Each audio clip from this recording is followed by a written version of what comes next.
Hey, gutsy team win, man. Comes down to the wire a lot in this league. And you guys found the fucking way. Every single one of you guys, man. You're battle tested. You go through these ups and downs through a season, and you get in these type of games, and you find freaking ways to win. I mean, hell of a team win. Hey, there's one guy. This guy had 11 tackles, 1.5 sacks, and had a forced fumble. Zaire, hell of a game. And then when we needed it the most, guys stepped up. And when we wanted to put the ball in somebody's hands, we put it in Five's hands.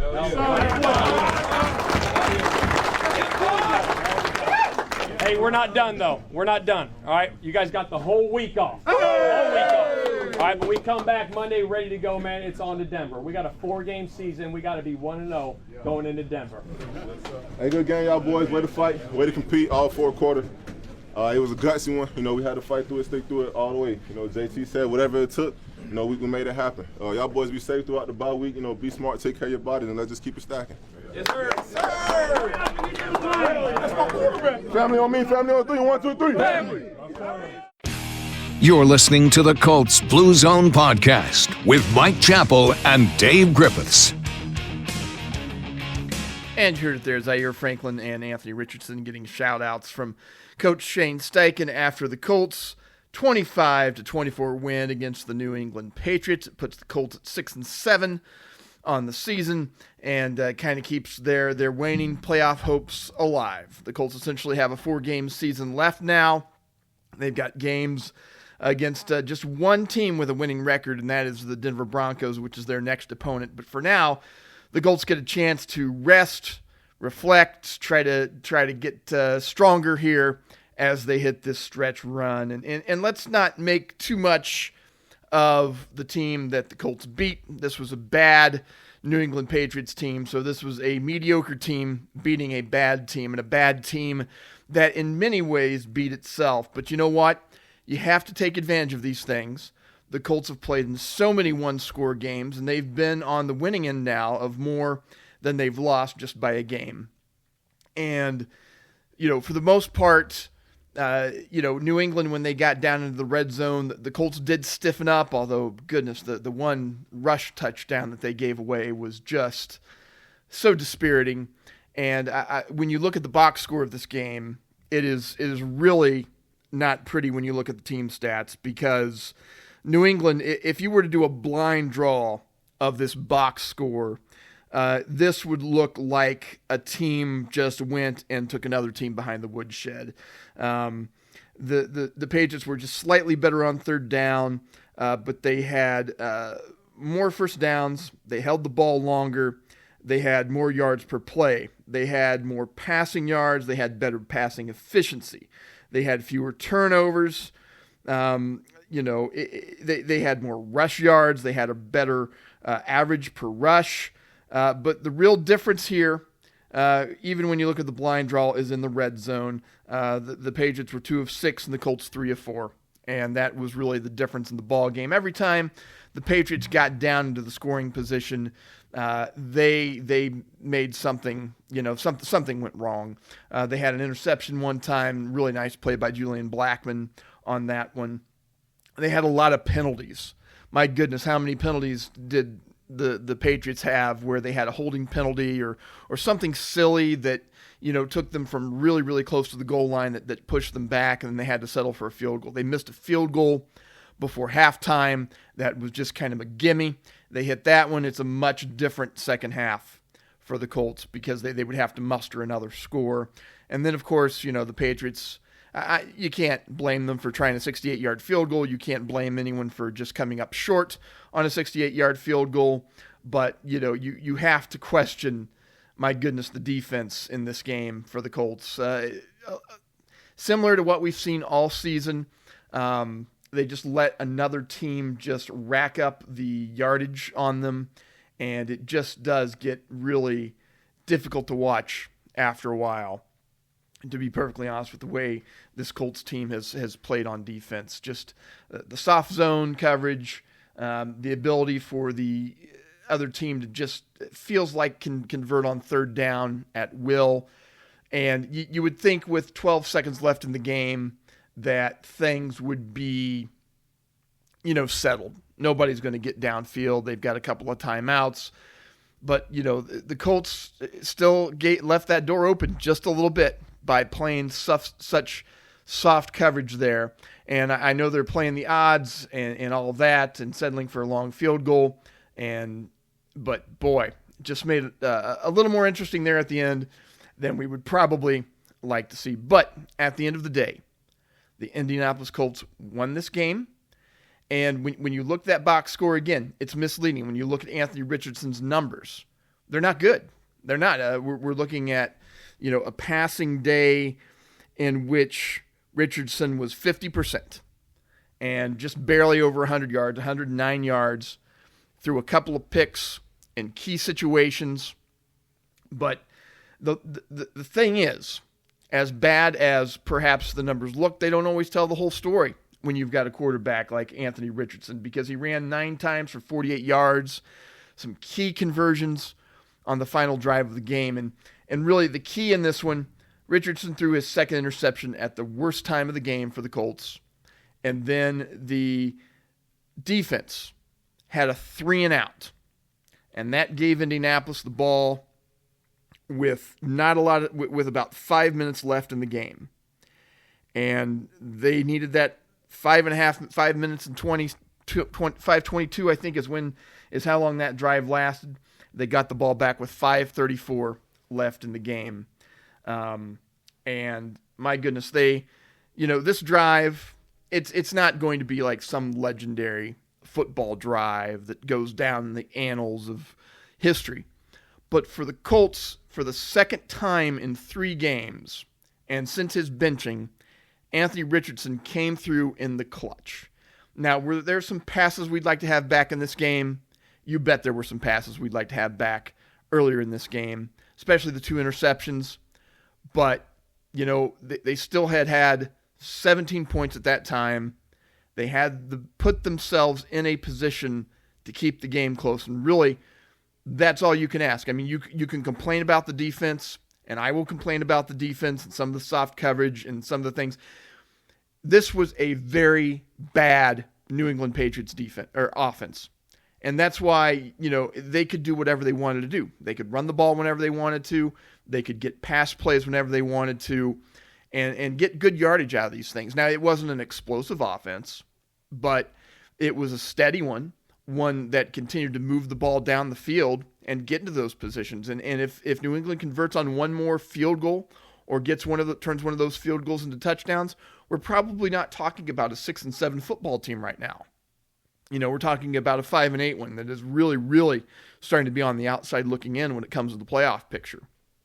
But the Colts, as they have done this season in most of their wins, did just enough to do it. And that's what you got to do. You got to keep the game close, and you got to hope that your playmakers can make plays at the end of the game. And, again, I'm not calling it one of the most legendary drives that anyone's ever had on the football field, but this was a good one for Anthony Richardson and this Colts offense. They had their struggles down the stretch in trying to get some conversions. They got a little bit of help from a bad Patriots team, thanks to a pass interference play that kept the drive alive, and it was. I mean, the defender held Michael Pittman the whole way and then, grabbed him and twisted him around while the ball was in the air. So I don't have too much of a problem with that particular call there. But, you had Richardson making a couple really nice, timely throws to A.D. Mitchell, who dropped it, and then you had him, and I think, maybe the defender got his hand in there a little bit, but he should have caught it. And then you had him make just a nice feathered throw to Kylan Granson. And it was a high degree of difficulty catch. I'm not going to call it an easy one, but also it was right there over the shoulder. And Kylan Granson is supposed to be their pass catching tight end, right? And he's not able to catch that ball inside the 5 or near the goal line. And to be perfectly honest, for the Colts, in retrospect, now you can't say this while you're watching the game because you want to make those plays. And it worked out for the Colts, right? But in retrospect, it might have been okay that those guys dropped those passes because A.D. Mitchell, if he'd caught it, he's probably running into the end zone. There's quite a bit of time left in the game. And the Patriots are probably able to just run their offense, get a really decent field goal, and probably go down and win it. Same thing with Granson's catch. But, you can't control those things, and you don't want your players dropping passes in key situations. And it happened again, and it's happened so many times this year to Anthony Richardson and the Colts in general, just not able to get those big plays, get those guys to make those things and give your quarterback a little bit of help. And, but again, the Colts did what they needed to do. They got a 4th down conversion from Richardson to Mo Alley Cox to keep that drive alive after picking up a quick 1st down on this play. They got a 4th and 2 conversion from Anthony Richardson on a 6-yard run around the left end when they needed it on this drive around the 2-minute warning. Then you had the incomplete pass to Granson, JT getting stuffed for a 1-yard gain. 3rd and 9, and this was the key when this was at the 34. That was the pass interference where he tried to hit Pittman there on the right sideline, and he got interfered with. And that really set up the Colts pretty good there. He then hit Pittman for an 8-yard gain at the 20 to put that ball down at the 12. Taylor got stuffed again. Then Taylor got loose for about 3 yards on a 3rd and 1. And that set him up at the 8-yard line. And what would you do when you're in the area where they are? They've got about 28 seconds left in the game. You get a touchdown, then you're going to have the chance to either tie the game late or go for the 2-point conversion. You're on the road in a game in which, you really, really need to win. So, first it's a 1st and goal play with Richardson trying to go on the right edge there, and he just kind of gets pushed out of bounds after a gain of 6. Gets pushed out at the 2. So the next play, obviously, you're going to just use Richardson. You're going to ride him, right? And he tries to run up the middle, and there's really nothing there. New England did a really nice job. Jabril Peppers filling the hole there and stopping him. So that brings up a 3rd and goal. You're still around the 2. Give it on the left end. Try to kind of move the defense around on the edge and give it to Jonathan Taylor, one of your fastest guys. He's not able to get around the edge, actually loses a yard on that play. Sets up a 4th and 3. We have a little gamesmanship. The Patriots take a timeout. The Colts take a timeout. Kind of what are you going to do? What are they going to do? Sort of situation there. And then the Colts come out with a route where they run a crossing route with Michael Pittman on the left side and Alec Pierce on the right, and they're just waiting for one of those guys to lose their man, to outrun their guy. And my goodness, another really nice throw on this drive from Richardson. This time Alec Pierce catches it, and he makes sure that he catches it as he's going to the ground. He's got a defender hanging off of him, and, that's a touchdown.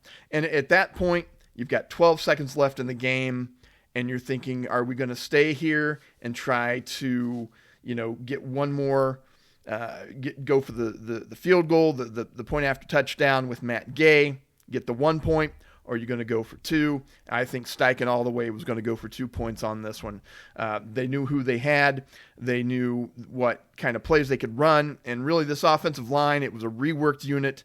They got Bernard Ryman back this week at left tackle. That helped a lot. You had Quentin Nelson at right guard as usual. At center, we had Danny Pinter because Tanner Bordolini was out. Ryan Kelly's been on the injured reserve, of course.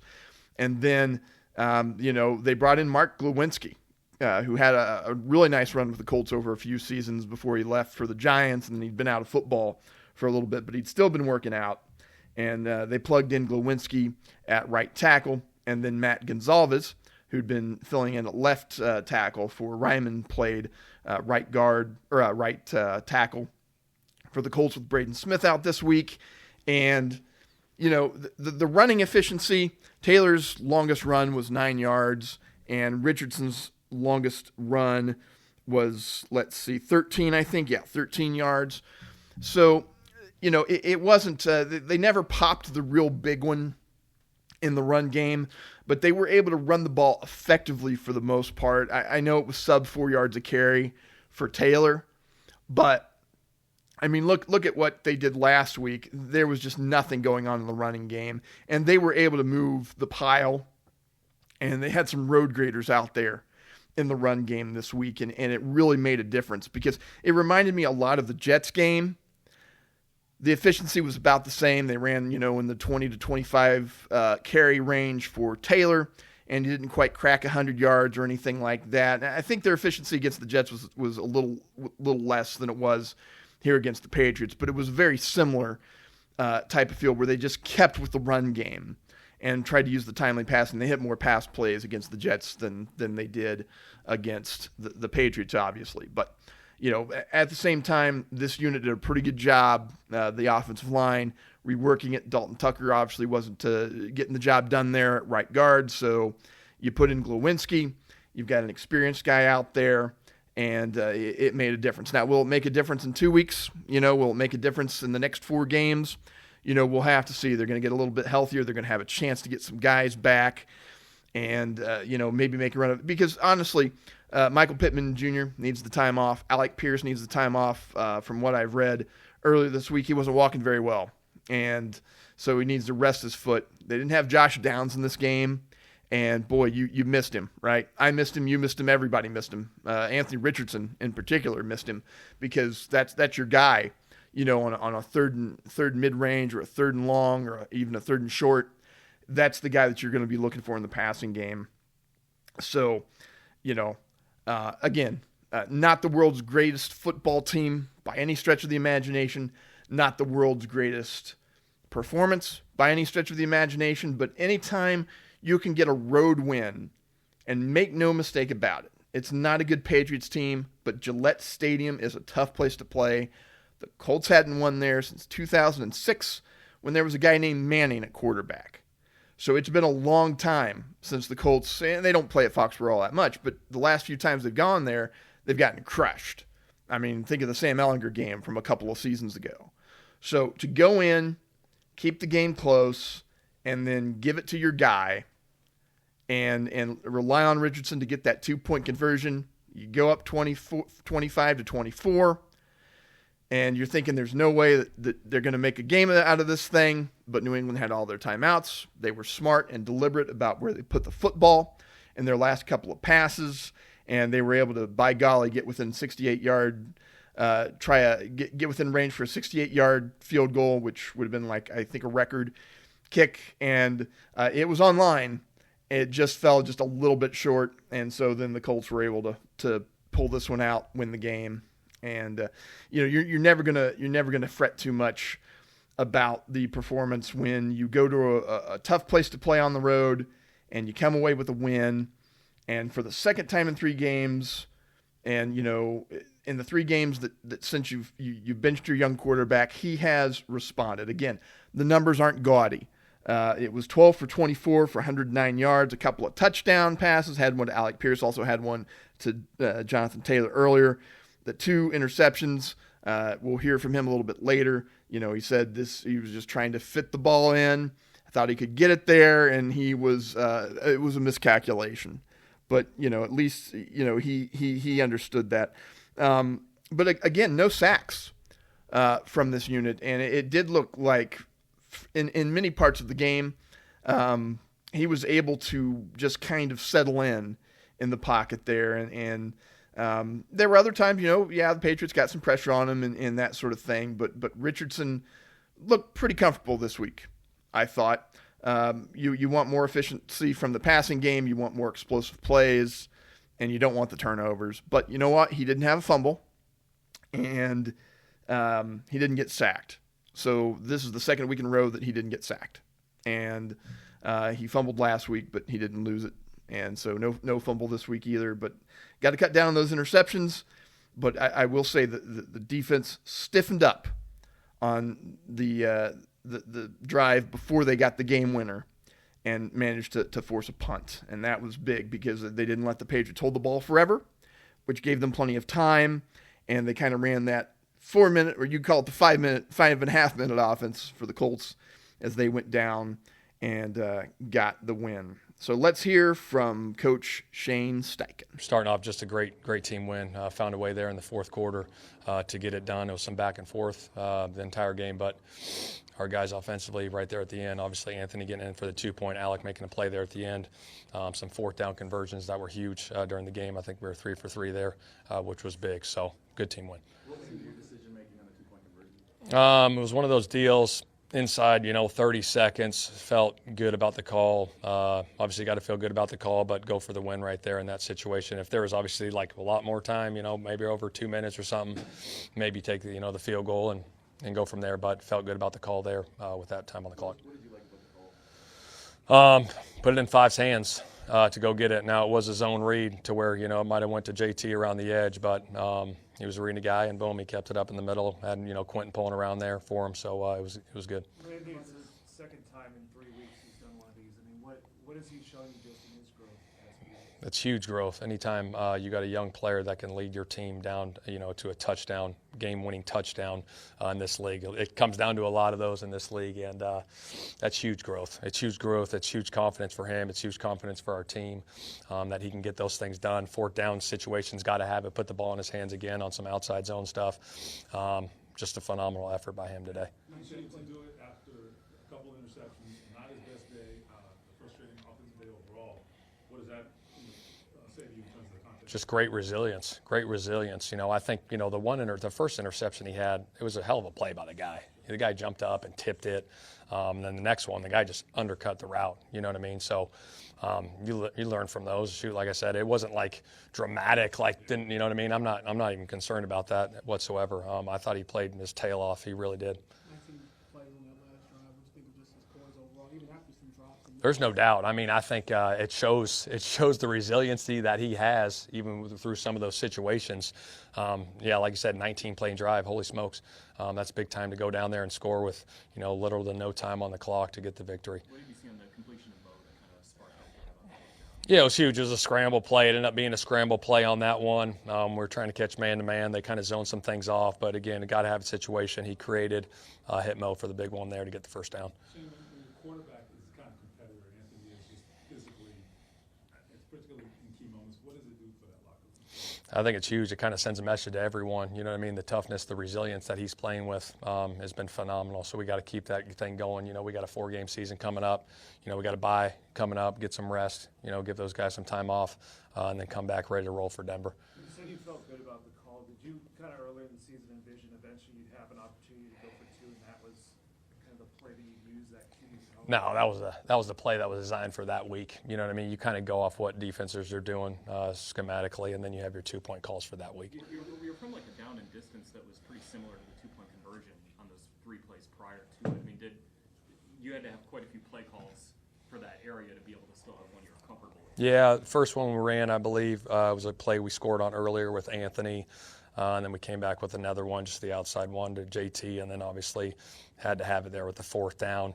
Ended up calling a timeout there to get the look to see what they were in. Thought they were in a little different look, and called timeout, came back, maybe thought they were bluffing something, and then stayed with the call, and obviously Alec hit the big one there on 4th down. Yeah, I mean, shoot, he's the physicalness that he runs with down there. It's hard to stop him down there. I mean, shoot, they got to have a couple, 3 or 4 guys, to get him down. So it was a hell of a run by him. The offensive line, you have guys like Danny and Glow coming in there. How important was what they were able to do as you kind of mix and match along the front of that offense? Yeah, it was huge to have those guys step in. Obviously, with Danny coming in there and Glow stepping up and moving Matt to right tackle. Obviously, Quentin's been a staple for us, and then getting Bernie back. Hell of an effort by those guys. I thought they battled, all day. I think our run average, I don't know exactly what it was. I think we went over 100 or whatever, but thought those guys battled. We got, 3-4 yards a pop, which was pretty good. So overall, it was a good performance. All right, a couple more. Philosophically, regardless of time and so forth, left on top there with the 2-pointer, you're right there, you have a chance to win. I mean, is that what you lean toward? Yeah, no doubt. It depends on the situation in the season, maybe some playoff implications. I'm saying, I'm just talking hypothetically. But that situation right there felt good. Shoot, going for it, 2-point play down there. You're right down there with 16 seconds left. We already made it down here. Let's go win it. Right. Yeah. Last one. Today. I mean, you gave up a lot of yards. Yeah, I know. We'll go back and look at that. Obviously, we got to do a good job against the run, stopping the run, and then obviously some of the completions they were getting, just, looking at some things. But they battled. I mean, our defense always battles. They've been playing really good, obviously, throughout the last couple of weeks. So we'll go back and look and get some things cleaned up, though. That was Indianapolis head coach Shane Steichen reacting to the team's 25-24 win over the New England Patriots. That improves their record to 6-7. Keeps them in the hunt for that, probably the 7th playoff spot. The wild card spot's probably what the Colts are looking at. They've had chances in the last couple. They had chances in the last couple of weeks to kind of get back into the divisional race. They got some losses from the Texans, but they could not capitalize on any of those. Each time the Texans lost, the Colts lost, so they weren't even able to pick up a game on the Texans. So, as far as I'm concerned, things could get weird at the end of the season for the Texans. They do have a couple of tough games coming up. And if the Colts can go through, maybe they can make a run at it, but I don't really expect it. They've got to be laser focused on winning out the rest of the season and trying to see if they can get that last wild card spot, because I think that's what they're looking at. And they're behind the Broncos, and they will have a chance to, face the Broncos head to head. All right. So let's look at some. Let's just look at the box score real quick. Michael Pittman, 5 catches for 42 yards. Drew Ogletree, 1 pass, 1 catch for 22 yards. A couple catches for Alec Pierce for 16 yards. He had the big touchdown, of course. Was not able to get open on any deep shots, and Richardson was not able to hit him. 1 catch for 7 yards for Jonathan Taylor. That was a touchdown. 1 big catch I didn't mention on that last drive for the Colts was Will Mallory. Picked up a 3-yard or a 7-yard catch on a 3rd down, and that set up a 4th down conversion for the Colts. The Colts 3 for 3 on 4th down conversions on that final drive. And then Granson had 3 targets, no catches. Adonai Mitchell, a couple of targets, no catches. Both those guys with some key drops there. On the defensive side, a lot of tackles, as you would expect, because they were out there a lot today. Zaire Franklin, 12 tackles. He had 1.5 sacks. I believe he forced a fumble as well, if I remember right. Nick Cross had 9 tackles. EJ Speed, 9 tackles. DeForest Buckner with a nice game. 7 tackles. He had a sack as well. So I think 4 sacks for the Colts as a unit. Kwity Paye with half a sack. And then Nick Cross with a sack as well for the Colts. And, they didn't get a ton of pressure on Drake May, but they did what they needed to do in a couple of key situations. And, that's what you have to hope for. Not a real challenging day for Matt Gay. But he hit his field goal when he needed to, and he was good on his extra points when they needed him. So good for him. Decent game. They needed a couple of punts from Rigoberto Sanchez as well. Richardson, again, his day, 12 for 24, 109 yards, just a 4.5 average there on that. Couple touchdowns, the 2 interceptions, no sacks. So, the quarterback rating, 55.7, is not a great look. But you know what is a good look? 25-24, because that was your final score. Then Richardson also 9 carries this week, 48 yards. That's a 5.3 average. He had a touchdown in this game on a nice run, and also the 2-point conversion. And that's what they needed. The numbers, again, they're not gaudy. They don't look that great.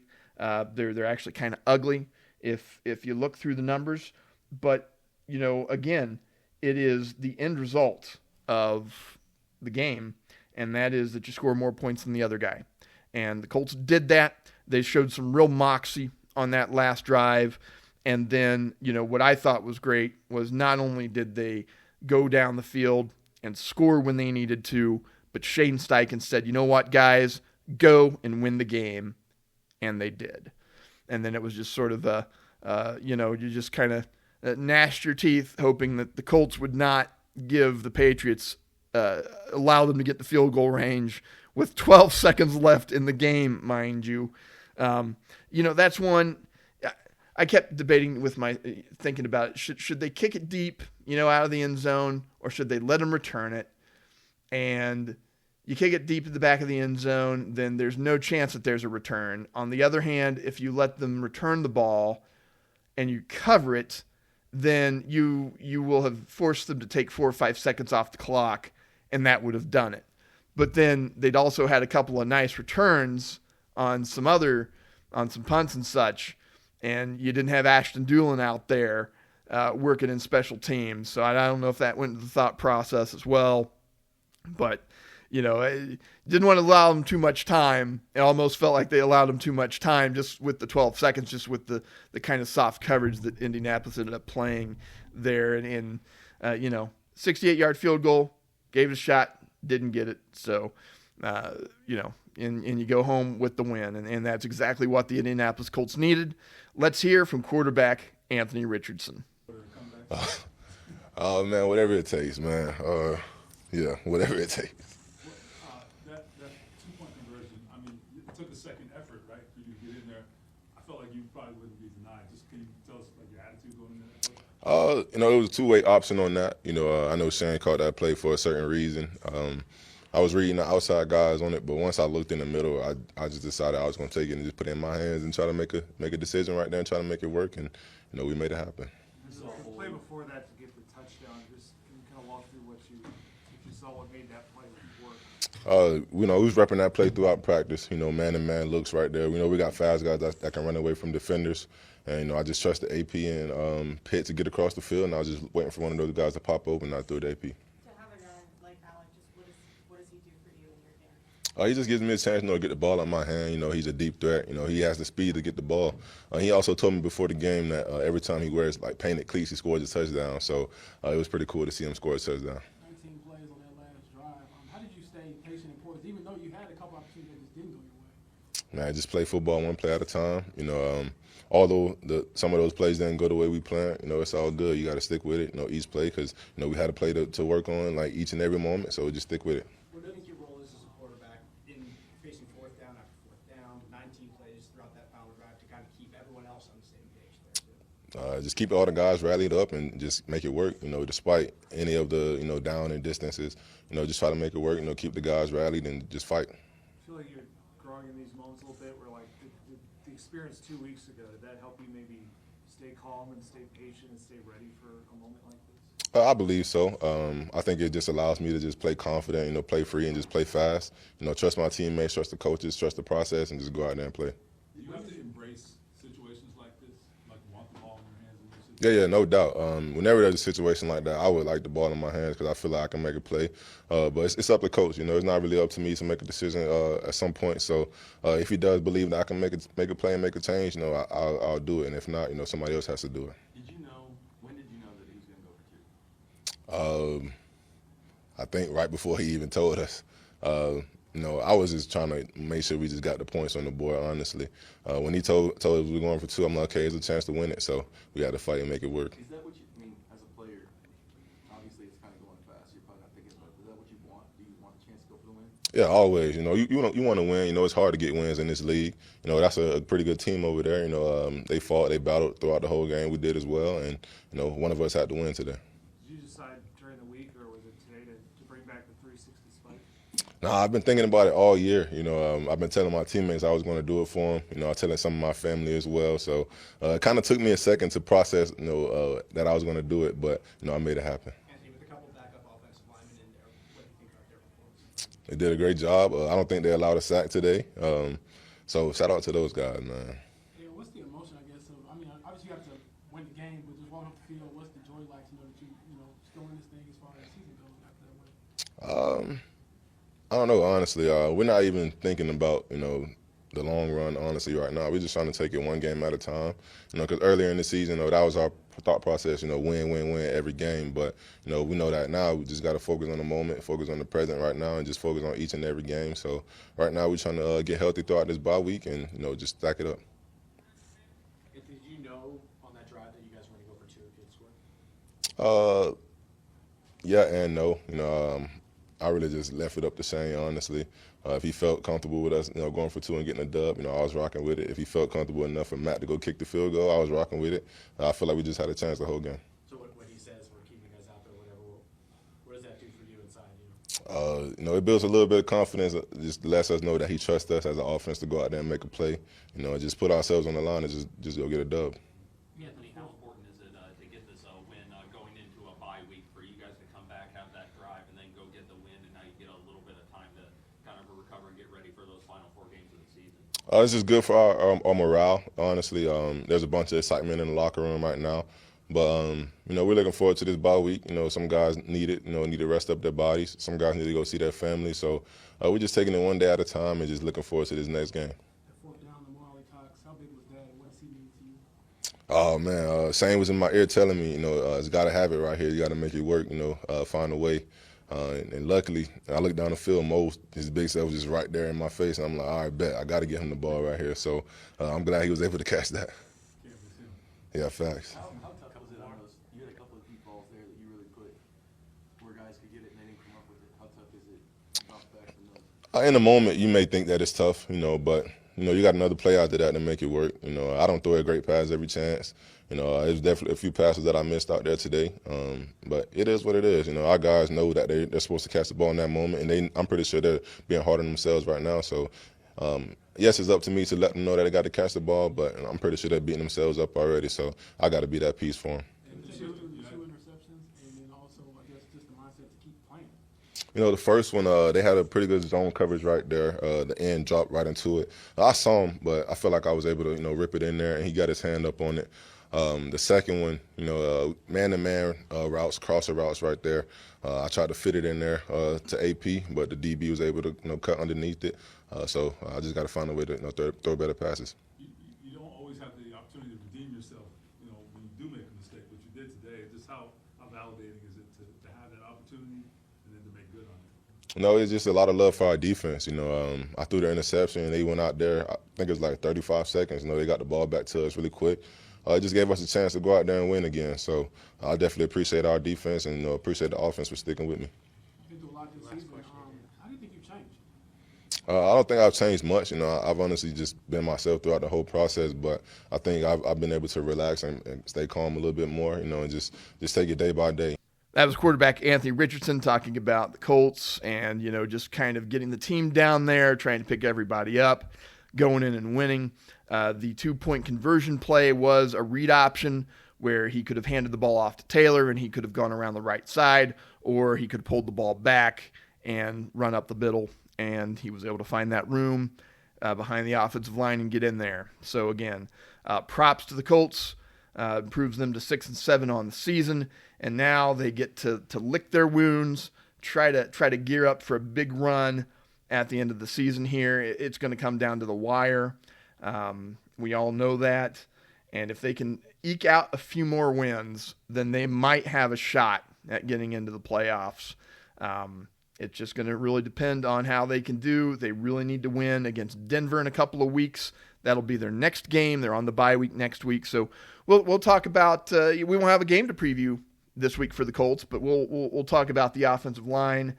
We'll talk about this game and the playoff picture, some general league news, that sort of stuff, as we discuss what the Colts are going to do with what's left on their schedule here. So 6-7, they've got a road game against Denver to start their last run here, as hopefully, if they could get 4 wins, 10-7 probably, I think, gets them in.